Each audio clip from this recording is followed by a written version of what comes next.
What's up, everybody? We're just wrapping this up in conclusion with the whole cancel culture. Just give you a summarization of the materials and stuff.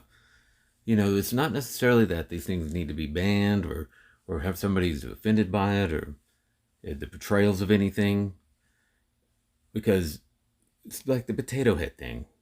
I mean, they're represented, but why? You know,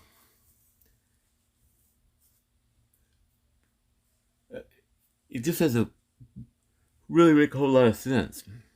I mean, there's no saying you can't please everybody. You do really think everybody's going to get pleased on this? And at what point does somebody's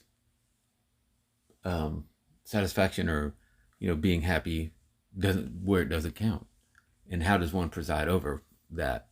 So these are the questions that are going to be asked. And I know you've heard this, you know, uh, comparison, but I think it's pretty damn relevant. How can you ban Potato Head and Muppets and because it's risque, but yet WAP? It's like almost like it's weird. And I'm not offended by this song. I'm not gonna let my kids listen to it. And if they do listen to it, they're gonna get in a little bit of trouble. Just like if they were watching something that was inappropriate on the Muppets or anything.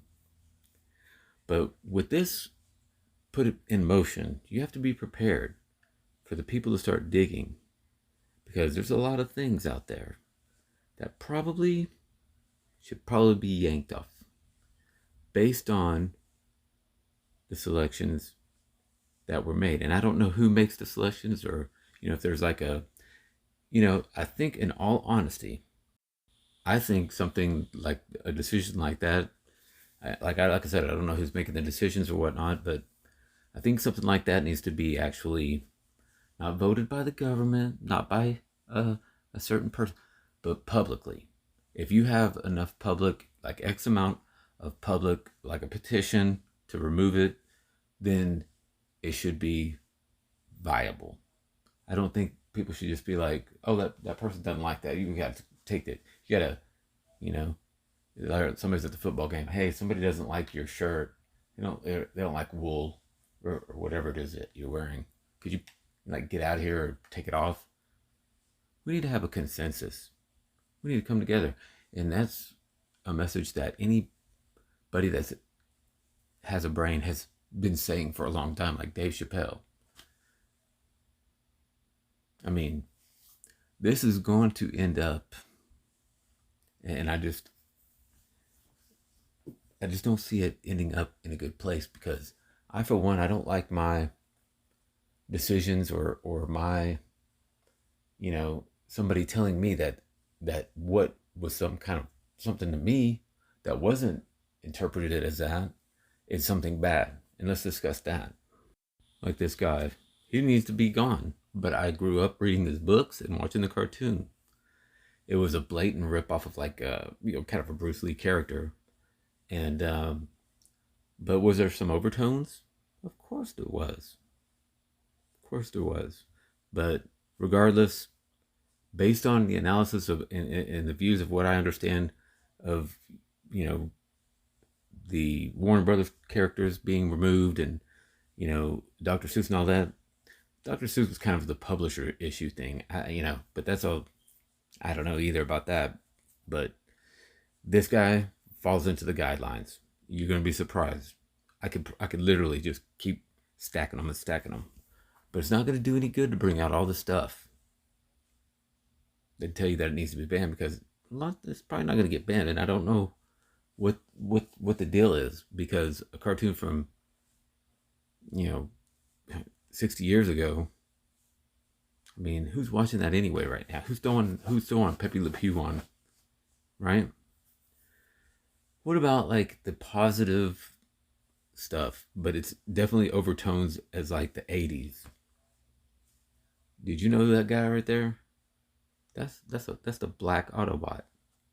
That's Jazz. I think I referred to him in one of the videos actually. But he is definitely, I mean, you can't mistake, that he's black if you watch the show. But you know what the thing is that when I was young, I thought it was all inclusive. I thought, man, that's pretty cool. You know, they even got the black guy. They got, you know, they had like variety, and you know, sometimes, I mean, I don't know about Pepe Le Pew because like he was just but you know, that's not in my field to discuss. But like this, even though it has overt overtones of stereotypes, is it bad? I don't think it taught anything bad. How about this dude right here? You ever watch Thundercats? Oh, I didn't know if you know this or not, so I figure I would let you know. Did you know that Panthro is black? He is black. Not a joke. I mean, if you are ethnic, then you probably already knew that, but um, yeah, he is actually voiced by uh, a black actor. Actually, two black actors because they redid it in 2011. I'm a big geek and I like cartoons, but you know, we're gonna get rid of this. We're gonna get rid of it because of the. I mean, where do you drop the overtones? How about this one? This is really bad. And when I saw this, I was like, I was actually offended. So you have this guy called Egg Foo, and he's in a comic book, and he speaks with. They actually write it in. Look at the text on there. I should have blown it up a little bit bigger, but turn your phone to the side and let me see it, or your computer blow it up. But he actually is written like a really bad Japanese. I mean, just like a bad thing. It's like really bad. But you know who we need to get rid of? You know who this is DC Comics. We need to get rid of DC Comics altogether, but especially our female heroine, Wonder Woman. That's right. That's one of her arch villains from her comic book. So obviously the people in Wonder Woman, we got to get rid of him. Just got to get rid of Wonder Woman too, because it's just gonna make me think of that. Because every time I'm gonna be like, man, I can't get past that food. Once you, I mean, you see that and you hear it. I mean, you're just like, dude, who passed that? And you know, that's really the funny thing. It's not really a funny thing, but it's one of the things that is just so, you know, people think about it and they're like, who let that go? And we realize that we don't. I mean, if people are going to be hateful and adhere to it and cling to it, then so be it. Look at this. Dumb Donald from Fat Albert. Are we going to get rid of this? This is a question that is going to come up. What about content that has overt stereotypes that is done by the ethnicity that's, you know, creating it? Now, see, I mean, if I don't know who created that, like my kids, they don't know anything about Fat Albert, but if they saw that, they're going to have a derogatory influence from that image on, you know, they're going to associate that. We have to get rid of it. What about stuff like this? I mean, Richard Pryor was, you know, one of the funniest men in the around.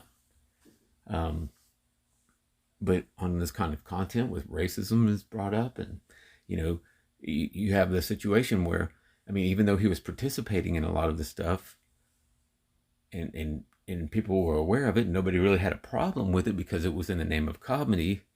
But at the same time, we're talking about, you know, taking a Dr. Seuss book out because of the children, right? Well, children are going to see this, and they're not going to understand that. They're not going to understand that, hey, Bill Cosby created that, and it was just, you know, he was expressed. They don't know that. You think kids are reading the credits to the cartoons? And here's another thing. So they're dropping the gender, and they're dropping people's names in like relative names, like brother, niece, mother, daughter. They're replacing it with relative when they're talking at the house now. They're taking, like, you know, chairwoman or chairman, they're saying the chair has it. It's getting so, I mean, just to the point of like blandness, of neutrality. And, you know, that's not the answer. The answer is not to be unison and just bland and, oh, we're just going to leave that little gray area. That's not what the answer is. The answer is to be who you are, not to cater to somebody's needs. That's what the opposite problem is. The problem is that other people have tried to cater to other people and all this and to all this catering. No, if you want to be called he, she, mom, dad, whatever, then be called that and be comfortable with it and let, we maybe there's some kind of reverse psychology I missed or something, but this is not going to help anybody's tolerance towards anything. As a matter of fact, it's going to do the opposite, because you're trying to get people to conform. And that's what made other people uncomfortable, was trying to be conformed to a stereotype or conform to this or that. People just need to open up their heart. Just be like, you know what, dude? This is the world. This is the world. And everybody's part of it. Right? And just love one another, man. It's really not that difficult, but this is some nonsense. I mean, really. And damn, I hate to say it, but this cartoon is apropos. I mean, and this is the way it could eventually be. I mean, you're poking at people, you're bullying people, you're trying to get them to do something that you want, you're taking away things from people. I mean, I could really understand if it was really, really, really bad. I mean, something that can't just be, sit down and discussed. I mean, I'm talking with not outside the realm of violence and just common sense stuff that shouldn't be, publicly displayed, but it still is, like WAP. I mean, it's just like, look, how many billboards you go down and you see overt sex and liquor and beer and this and that. It's all over. So it's just, we people want to be people. We want to be loved. We want to be liked. We want to be understood. And we don't want to be hated. And that's the answer to it all. Not this nonsense, not banning stuff, not taking away, not oppressing people. Love one each other, dude. I'm out.